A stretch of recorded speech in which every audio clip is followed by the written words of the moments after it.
آپ ڈلوا کے اور اینڈ میں جا کے نہ اس طرح سے کریں تو پھر آپ متاثر نہیں ہوں گے. ایک چیز پہ میں جب مجھے الماس احمد خان نے یہ کہا نا کہ یہ کراچی نہیں ہے تو ایک دم میں آفینڈ ہو گیا. میں نے کیسا انہوں نے کیوں کہا ہٹ کی. پھر میں نے ایک دم سوچا کہ لاہور ترقی تو کر گیا ہے لیکن سارا الیکٹرک وہیکلز پہ تو کنورٹ نہیں ہو گیا. پھر بعد میں پتہ چلا کہ نہیں یہاں پر پیٹرول پمپس میں. اچھا میں یہاں پر ایک پوائنٹ یہ ایڈ کرنا چاہ رہی تھی کہ بھائی جب سب کی ایسوسیشنز بنی ہوئی ہیں تو سیلریڈ کلاس کی بھی ایک ایسوسیشن ہونی چاہیے جو اس طرح کے مطالبات کرے, کیونکہ جب آپ پہ 40% ٹیکس لگ جائے گا آپ کی انکم پر تو سوچیں کہ آپ سال کے 8 مہینے تو کام کر رہے ہیں جس کے آپ کو پیسے مل رہے ہیں, 4 مہینے جو آپ کام کر رہے ہیں اس کے آپ کے کوئی پیسے نہیں مل رہے ہیں, تو اس کی بھی کوئی ایسوسیشن. اور پھر انڈائریکٹ جو پھر آپ پہ بھی ڈبل ٹیکسیشن ہو رہی ہے, ہر ایک عام آدمی پہ ڈبل ٹیکسیشن, جی ایس ٹی ہر جگہ آپ پے کر رہے ہیں, بجلی کے بلوں میں آپ کتنے ٹیکس پے کر رہے ہیں, تو ہماری بھی کوئی ایسوسیشن ہونی چاہیے. ہے ایسوسیشن اگر ہے تو جنہوں نے ہماری آواز اٹھانی ہے, جنہیں ووٹ دے کے ہم منتخب کرتے ہیں, وہی ہم پر یہ ٹیکس لگا رہے ہیں. وہ اپنے مفادات کا تحفظ کرتے ہیں نا. اور وعدے ہوتے ہیں 200 یونٹ سے کم بجلی, 300 یونٹ سے کم جو بجلی ہوگی فری دیں گے, بٹ کہاں ہے وہ 5000 یونٹ سے اوپر اگر 300 یونٹ ہوتے ہیں تب بھائی بریک لے لیتے ہیں, بھائی بہت ہو گیا جی وقفہ.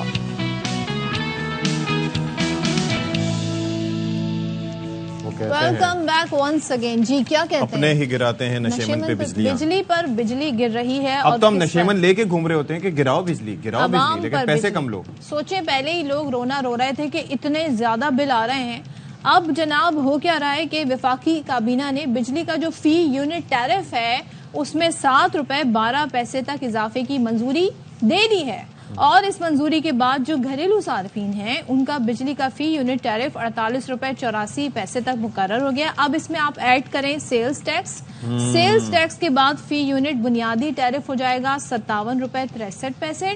پھر اس میں آپ ایڈ کریں ایڈجسٹمنٹ اور ٹیکسز جو ملتے ہیں ان کو ملائیں تو زیادہ سے زیادہ جو ٹیرف ہوگا وہ آپ کا 65 روپے سے تجاوز کر جائے گا, 72 تک بھی چلا جا سکتا ہے. سو 1 جولائی 2024 سے بجلی کی قیمت میں 5 روپے 72 پیسے فی یونٹ اضافہ ہوگا. اب آپ سوچیں, اب آپ 65 روپے سے بھی یعنی 65 سے ملٹیپلائی کر دیں 200 یونٹ 400 یونٹ 600 یونٹ اپنے, تو آپ کا بجلی کا بل کیا آئے گا آپ کو اندازہ ہو سکتا ہے. تو اس پر ذرا بات کر لیتے ہیں. ماہر معاشیات خاقان نجیب صاحب ہمارے ساتھ موجود ہیں.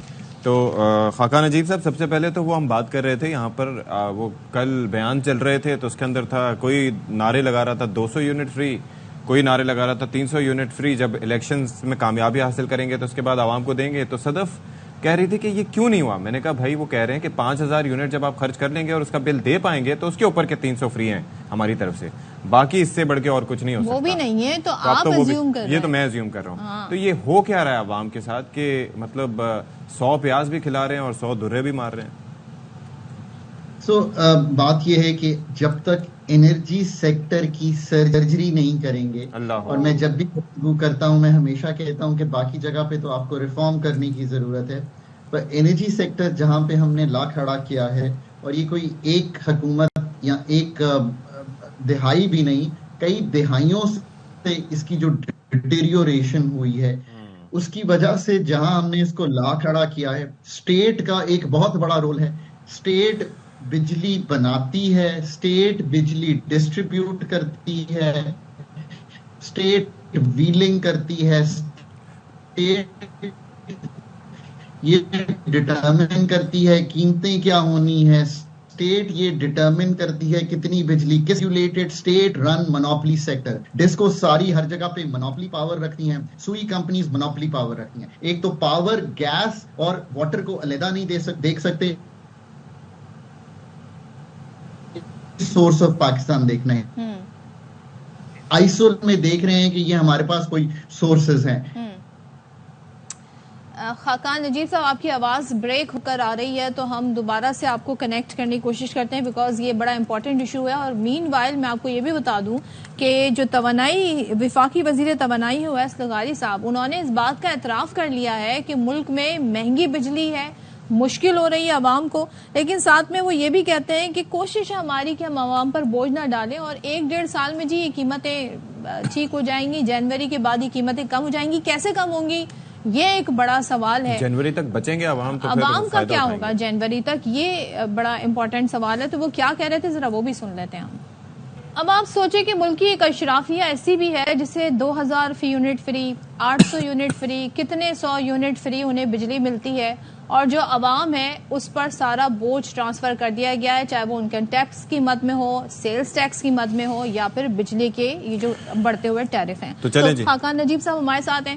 خاقان صاحب ذرا اس سے کنٹینیو کیجیے گا، پھر آپ سے اس پر مزید بات کرتے ہیں. آپ کہہ رہے تھے کہ جی اب یہ سارا اضافہ ہوا ہے، سرجری کی ضرورت ہے، مگر سرجری تک عوام کا کیا ہوگا؟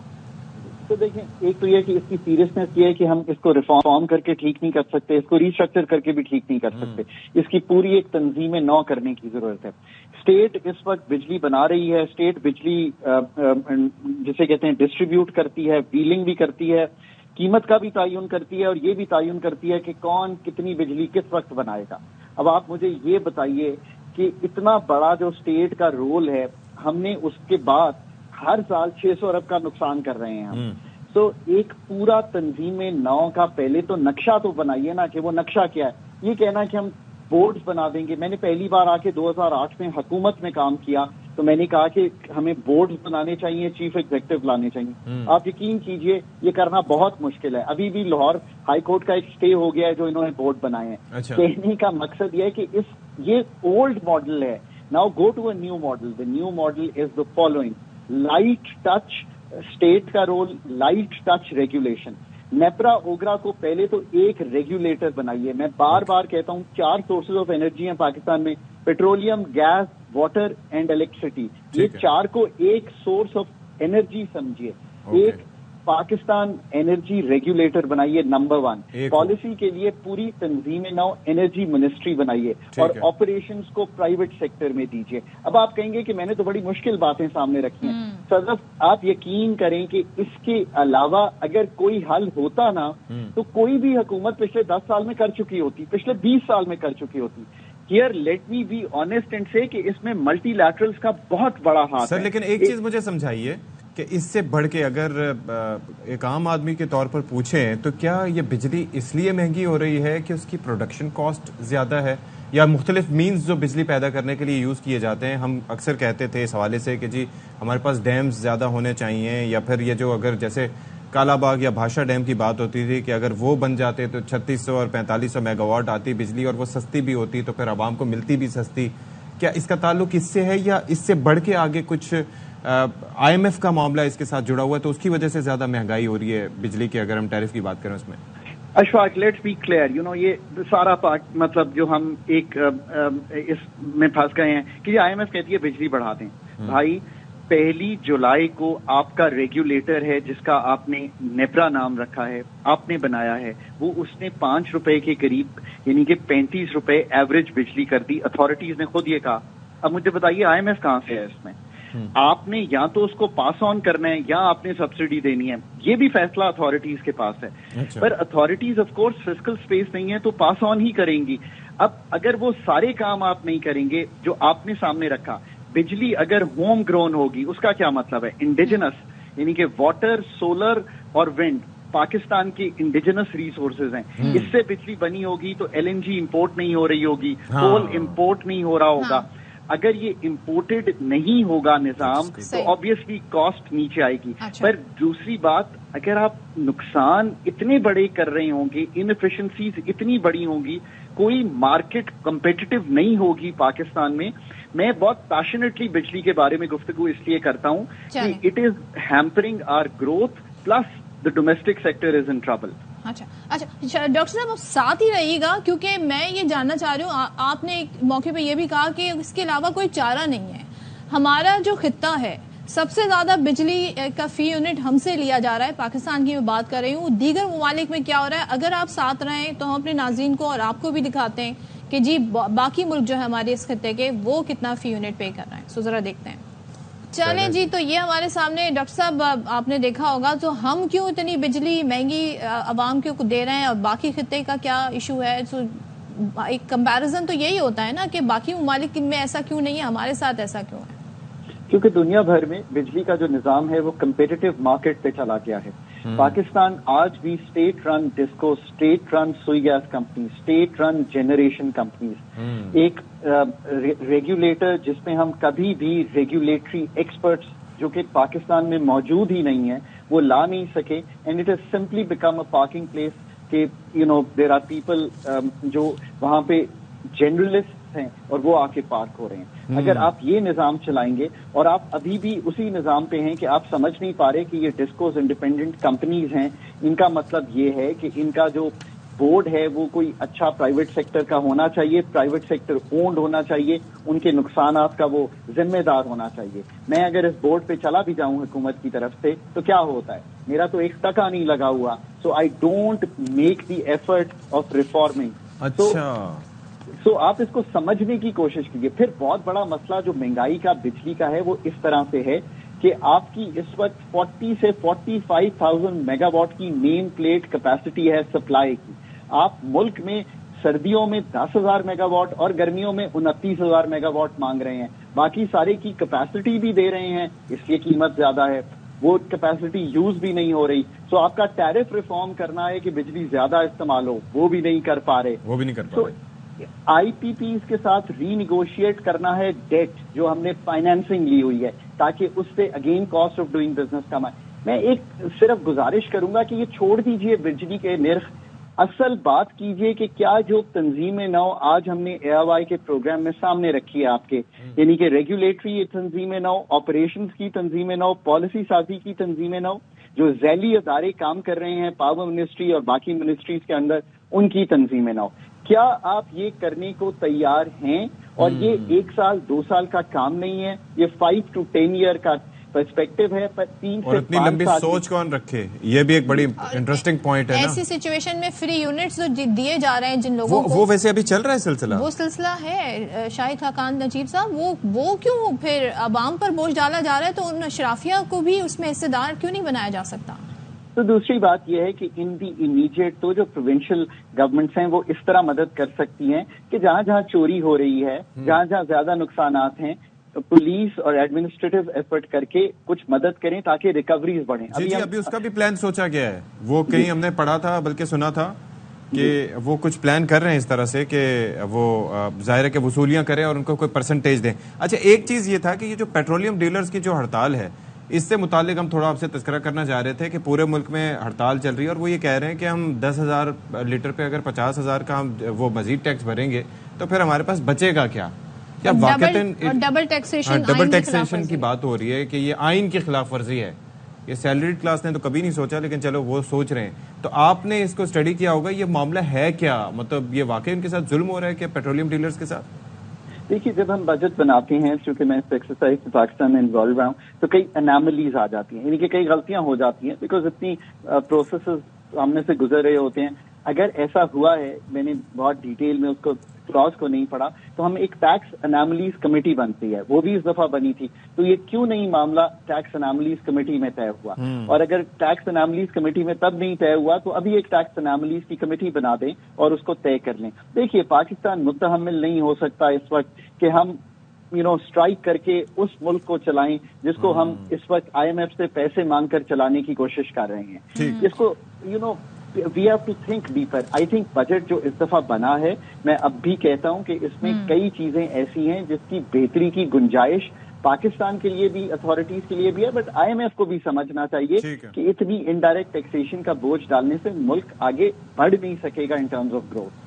چلیں جی, thank you so much doctor Khaqan Najeeb صاحب. اور کیا کیا دکھ روئے, بلومبرگ نے کل اپنی رپورٹ شائع کی جس میں وہ یہ کہتے ہیں جی پاکستان میں جو امپوز کیا گیا ہے دودھ پر ٹیکس وہ اتنا بڑھ گیا ہے, یعنی کہ کراچی والے جو ہیں یا پاکستانی جو ہیں وہ پیرس اور ایمسٹرڈیم سے زیادہ فی لیٹر پر پیسے دے رہے ہیں. ڈالر کی اس میں انہوں نے ریٹ شائع کیے, راشننگ کرنا شروع کر دی جو مختلف سپر سٹورز ہیں وہاں پر انہوں نے. چلے جی, بریک لیتے ہیں, اور کیا کر سکتے ہیں, بریک ہی لے سکتے ہیں.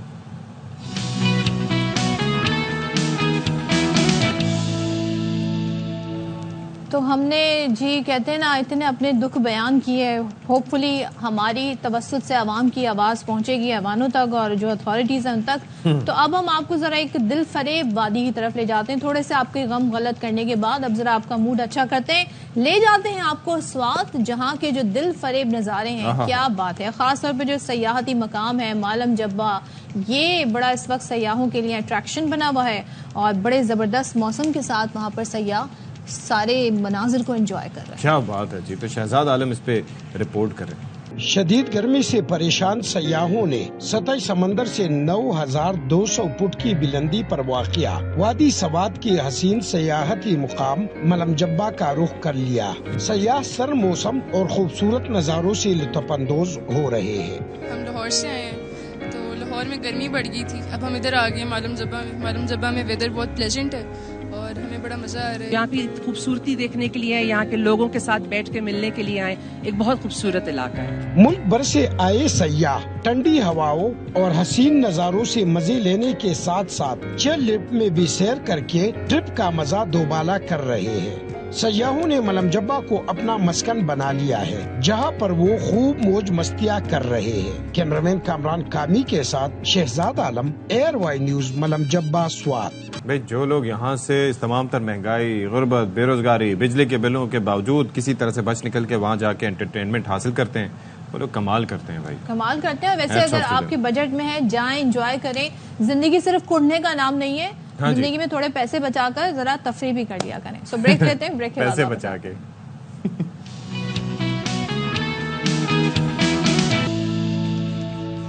بسم اللہ الرحمن الرحیم. السلام علیکم. ایک بار پھر سے باخبر سویرا میں آپ سب کا خیر مقدم ہے.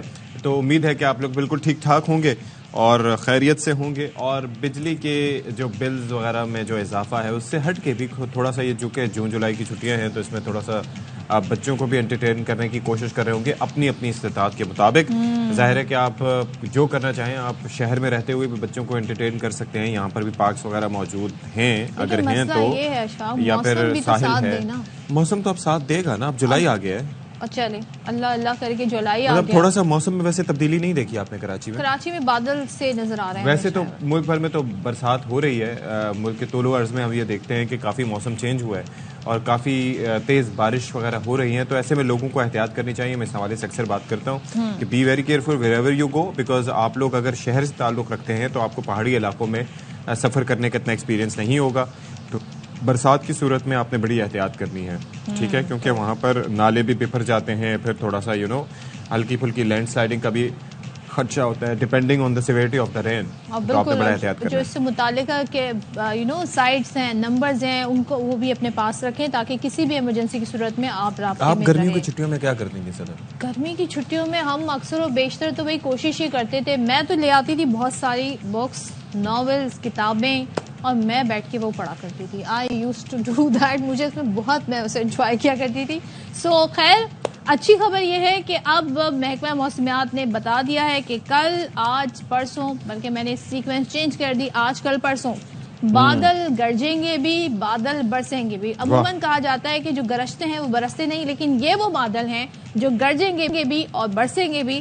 راول پنڈی ہو, اسلام آباد ہو, گلیات, مانسہرہ, سوچیں یہ علاقے کتنے خوبصورت ہیں. کوہستان کے پہاڑ, ندی نالوں میں جو کہتے ہیں نا, لیکن ساتھ میں سیلابی صورتحال ہو تو یعنی کا بھی خطرہ ہے. بہرحال لیکن موسم حسین ہو جائے گا, لوگ اپنی چھٹیاں, بچے اپنی چھٹیاں انجوائے کر سکیں گے. جبکہ ایبٹ آباد, سوات, کشمیر, لاہور, سیالکوٹ اور جو دیگر علاقے ہیں وہاں پر تو اربن فلڈنگ کا خدشہ بھی ظاہر کر دیا گیا. ہاں جی, کیوں مسکرا رہے تھے؟ میں ویسے مسکرا یہ رہا تھا کہ لوگ جو افورڈ کر سکتے ہیں وہ چھٹیوں پہ جائیں گے اور اس طریقے سے انجوائے بھی کر سکتے ہیں. تو بارش وغیرہ کی کیا صورتحال رہے گی, موسم کیسے رہے گا, تو سردار سرفراز صاحب ہمیں جوائن کر رہے ہیں الگ صبح, ان سے ذرا بات کر لیتے ہیں. ویسے الگ صبح تو نہیں رہی, اب ظاہر ہے کہ 10 بجے سے زیادہ کا ٹائم ہو گیا. تو سردار صاحب کیسے ہیں آپ؟ ٹھیک ٹھاک ہیں, خیریت سے ہیں؟ اب موسم کیا ہوا, موسم کیا, اللہ کا شکر ہے, موسم انجوائے کر رہے ہیں آپ سردار سرفراز صاحب؟ اب ہاں نہیں, انجوائے تو خیر اتنا نہیں کر رہا ہوں. میں اتفاق سے ہوں کوئٹہ میں, اور یہاں بھی اچھی خاصی گرمی ہے. کہاں کوئٹہ میں آپ؟ جی جی. ارے کوئٹہ میں رہتے ہوئے صبح صبح کہاں کہاں نظر نہیں آتے آپ سردار صاحب؟ بس جی, آپ میڈیا والوں کی مہربانی ہے, لے لیتے ہیں جہاں بھی ہوں. تو اچھا, تو یہ بتائیے کہ کوئٹہ میں بھی آپ کہہ رہے ہیں گرمی ہے تو؟ جی جی, اچھی خاصی گرمی ہے یہاں بھی. اچھا, تو ویسے آگے ایک پریڈکشن کیا ہے؟ ہم کراچی کی بات کر رہے تھے, لیکن چلیں کوئٹہ سے ہی اسٹارٹ کر کے ہمیں بتا دیں کہ کیا سلسلہ رہے گا موسم کا. اور صدف تو پریشان ہو رہی ہیں کہ بھائی جولائی بھی آ گیا اور ابھی بھی کوئی برسات کا یہاں پر آثار دکھائی نہیں دیتے کراچی میں. جی ایسے یہ بالکل, اصل میں جو مونسون ہواؤں کا رخ جو ہے زیادہ تر وہی پنجاب کی طرف ہی ہے. پنجاب اور کے پی میں اور کشمیر میں چند ایک علاقوں میں تو اچھی بارش ہو چکی ہے اور باقی جگہوں پہ تو لائٹ ٹو ماڈریٹ ہی ہوئی ہے. اب جو اگلے 2-3 دن ہیں اس میں اچھا اسپیل ہے اسلام آباد میں بھی اور اس کے نارتھ میں ہزارہ ڈویژن اور اسی طرح سے کے پی کے تقریباً تمامی اضلاع میں اور پنجاب میں بھی سینٹرل پنجاب لاہور نیچے اس کے ساتھ فیصل آباد اور سرگودا اور نیچے قصور ساہیوال وغیرہ ان تمام علاقوں میں اچھا تیز اسپیل متوقع ہے اگلے 2-3 دنوں کے دوران.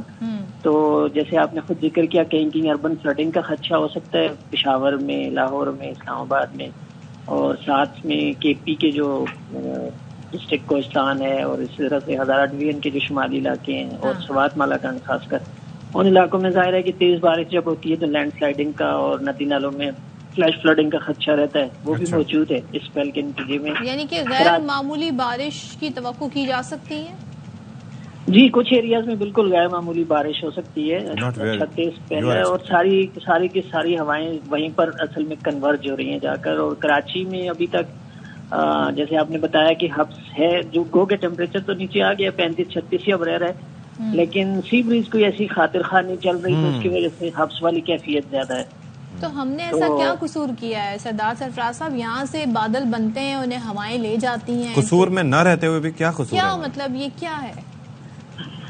دیکھیں بس کوئی مانسون یہ تو اس پہ ہواؤں کی جہاں کنورجنس ہوتی ہے نا جس ایریا میں پھر اورogرافک افیکٹ بھی ہوتا ہے. کراچی میں آپ کو بتایا کہ کوئی ایسا کوئی مطلب یہاں کی ٹوپوگرافی جیوگرافی کہہ لیں اس طرح کی نہیں ہے کہ جو ہواؤں کو ادھر کنورج کر کے لفٹ کر کے اوپر تو سپورٹ. سردار صاحب آپ کی وجہ سے ہو رہا ہے آپ بھی ہماری کٹی پہاڑی کو سیریس نہیں لیتے.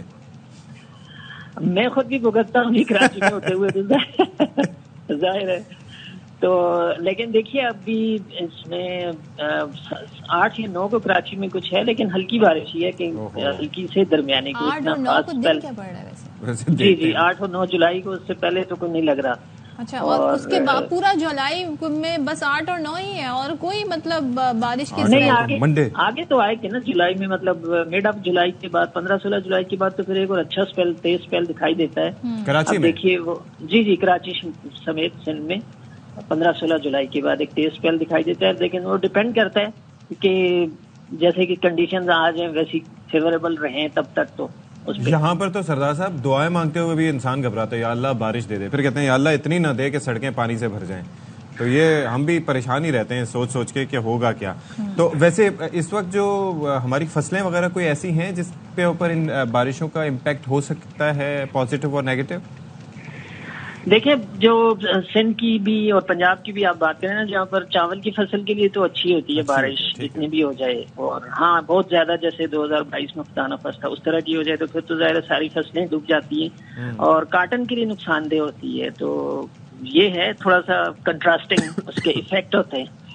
تو کاٹن والے ہمارے فارمرز بھائی کہتے ہوتے ہیں کہ کم سے کم بارش ہو. کاٹن والے اور جو کھجور کا پھل ہوتا ہے اس کے لیے بھی نقصان دہ ہوتی ہے.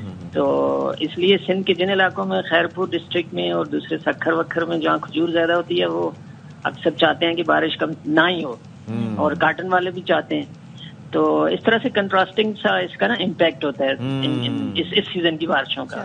دعائیں بھی اسی حساب سے ویری کرتی ہیں. سردار سرفراز صاحب آپ انجوائے کریں کیونکہ بلوچستان میں تو ہو جائیں گی بارشیں. نہیں کوئٹہ میں گرمی میں کیا انجوائے کریں ابھی نہیں مطلب آنے والے دنوں میں ہو جائیں گی. تو ہم یہاں پر بیٹھ کے 8 اور 9 تاریخ کا انتظار کرتے ہیں. تھینک یو سو مچ. سردار سرفراز صاحب بتا رہے تھے جی بھر میں موسم کیسا رہے گا. موسم بارشوں والا آج کل پرسوں سے بس شروع ہو جائے گا سو تیاری رکھیں. لیکن ساتھ میں اشفاق جو آپ شروع میں مینشن کر رہے تھے 10 بجے کہ بھائی احتیاط کرنی ہے تو ایڈوائزری جاری کر دی گئی ہے خاص طور پہ سیاحتی مقامات کے لیے کہ بھائی جہاں جہاں بارشیں ہوں گی وہاں پر اربن فلڈنگ کا بھی خدشہ ہے لینڈ سلائڈنگ کا بھی خطرہ ہے. تو سیاح اس حوالے سے محتاط رہیں. اور این ڈی ایم اے نے بھی اس حوالے سے متنبہ کیا ہے کہ شدید بارش اور لینڈ سلائڈنگ سڑکوں پر رکاوٹوں کا باعث بن سکتی ہے اور ٹریول ایڈوائزری کے حوالے سے اپڈیٹ رہیں کیونکہ اس وقت ملک کے جو بالائی علاقے ہیں وہاں پر بڑی تعداد میں سیاح جا رہے ہیں. اچھا کیا جا رہا ہے؟ سب سے زیادہ لوگ رخ کرتے ہیں کے پی کا. وہاں پر سیاحت کو کافی بوم حاصل ہے فروغ حاصل ہے.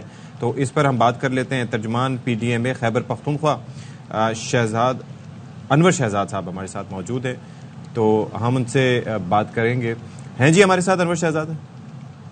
اچھا چلیں ان سے ہم بات کرتے ہیں معذرت کے ساتھ انور شہزاد صاحب، لیکن یہ ہے کہ ابھی اس وقت سوابی ہم جائیں گے، وہاں پر کیپٹن کرنل شیر خان شہید کی آج 25ویں برسی ہے، نشان حیدر ہیں، اور کیا زبردست انہوں نے ایسا، یہ جو کارگل کی جنگ تھی اس کے اندر حوالدار لالک جان اور کیپٹن کرنل شیر خان نے نارڈرن لائٹ انفینٹری سے ان کا تعلق تھا، اور آپ یہ دیکھیں کہ یہ وہ ہمارے پاک فوج کے افسر تھے جن کی بہادری کا بسم اللہ الرحمن الرحیم الحمد للہ رب العالمین الرحمن الرحیم مالک یوم الدین ایاک نعبد و ایاک نستعین اهدنا الصراط المستقيم صراط الذين أنعمت عليهم غير المغضوب عليهم ولا الضالين.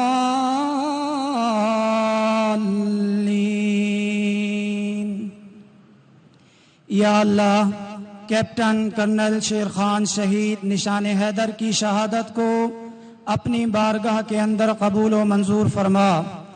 افواج پاکستان کے تمام شہداء کے درجات کو بلند فرما کر انہیں جنت الفردوس کے اندر اعلیٰ مقام عطا فرما. جو وعدے اور بشارتیں رسول پاک صلی اللہ علیہ وسلم نے شہداء کے حق میں ارشاد فرمائی ہیں، یا اللہ ان سب سے انہیں مستفیض فرما. یا اللہ، ہمارے شہداء کی شہادتوں کے بدولت ملک پاکستان کے اندر امن اور سکون قائم فرما. آمین.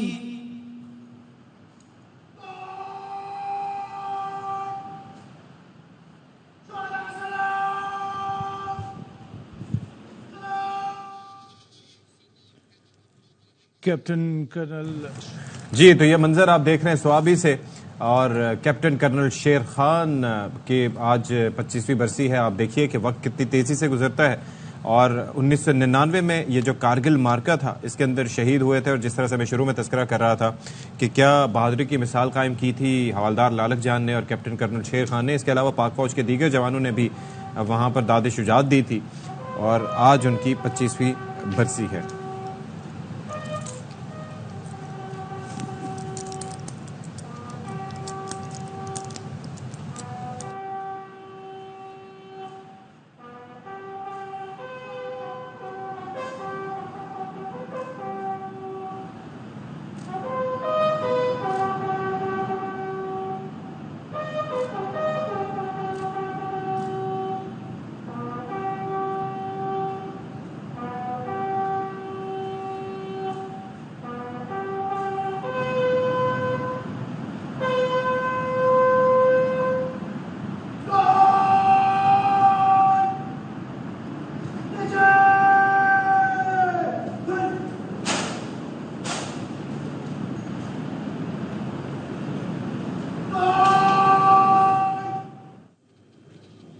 کیپٹن کرنل شیر خان شہید نشان حیدر کی 25 تو مناظر آپ دیکھ رہے ہیں کیپٹن کرنل شیر خان شہید نشان حیدر کی 25ویں برسی، اور مسلح افواج اور سربراہان کا کیپٹن کرنل شیر خان شہید کو خراج عقیدت.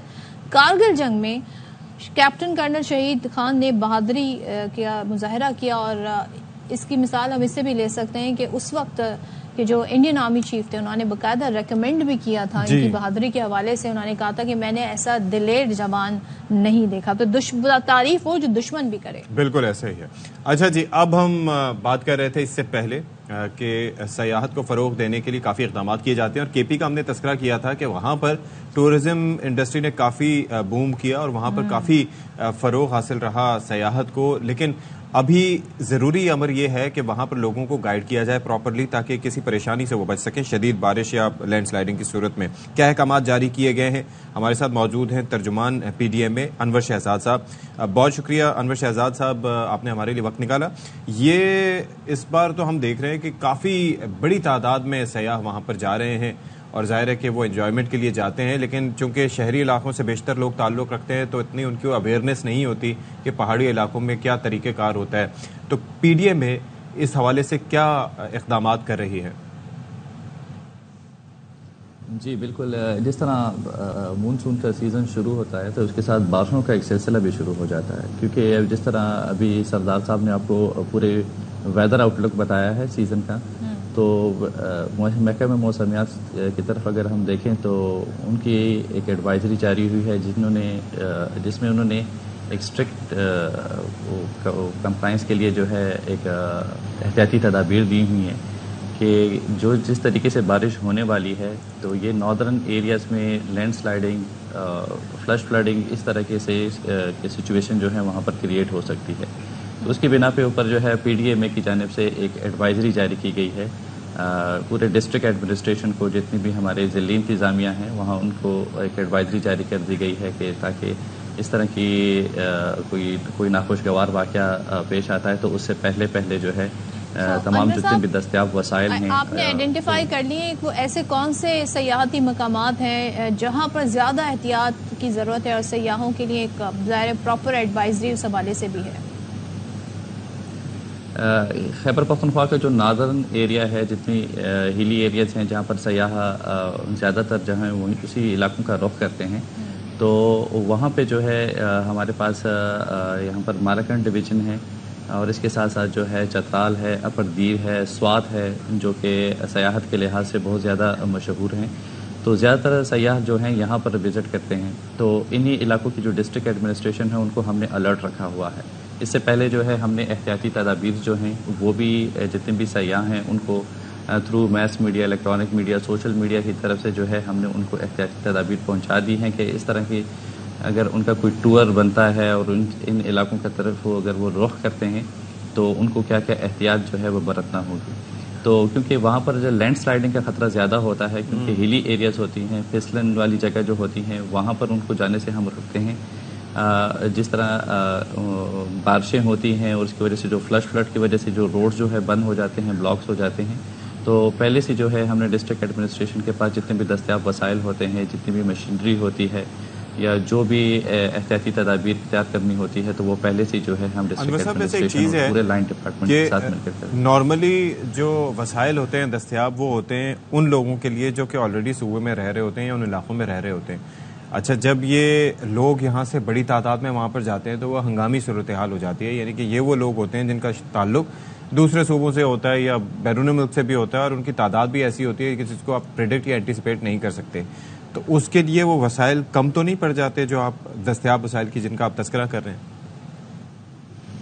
نہیں، ایک پہلے سے کنٹیجنسی پلانز بنتے ہیں. کنٹیجنسی پلانز جتنے بھی ہوتے ہیں ہمارے، اگر وہ ونٹر میں ہوں، مونسون میں ہوں، تو ان کے من میں ہے کنٹیجنسی پلانز بنتے ہیں. اس کے پلانز کے مطابق جو ہے تمام دستیاب وسائل جو ہیں وہاں پر کمپلیٹ کر دیے جاتے ہیں.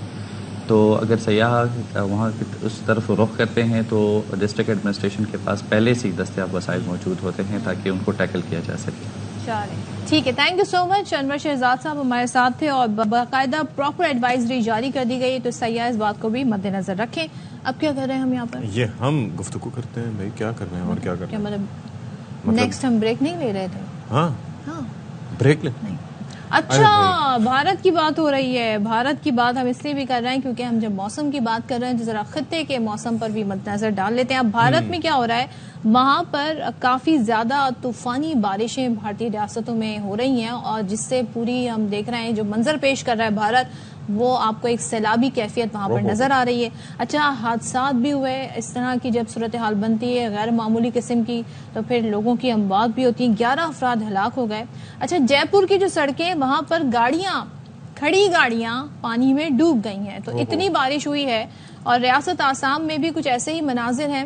اور سمندری طوفان جو ہے وہ مشرقی کیریبین کے متعدد جزائر میں تباہی پھیلانے کے بعد اب جمیکا کے ساحل سے ٹکرا گیا ہے، جہاں مختلف حادثات میں 7 افراد ہلاک اور متعدد زخمی ہو گئے. سو یہ اوور آل ہم دنیا میں دیکھ رہے ہیں کہ موسم میں جو ہے وہ شدت آ گئی ہے. گرمی ہے تو بہت زیادہ شدید گرمی ہے، بارشیں ہو رہی ہیں تو وہ غیر معمولی ہو رہی ہیں. اور غیر موسمی بارش تو خیر اسے نہیں کہیں گے کیونکہ اب تو مانسون سیزن ہے، لیکن اس سے پہلے جو بارشیں ہوئی ہیں یو اے ای میں جو مناظر ہم دیکھ رہے تھے پچھلے کچھ دنوں پہلے، سو وہ بھی اپنی نوعیت کے پہلے واقعات ایسے تھے جو ہم دبئی میں جس طرح کی بارشیں ہم نے ہوتے ہوئے دیکھی. سو یہ بھارت کے مناظر ہیں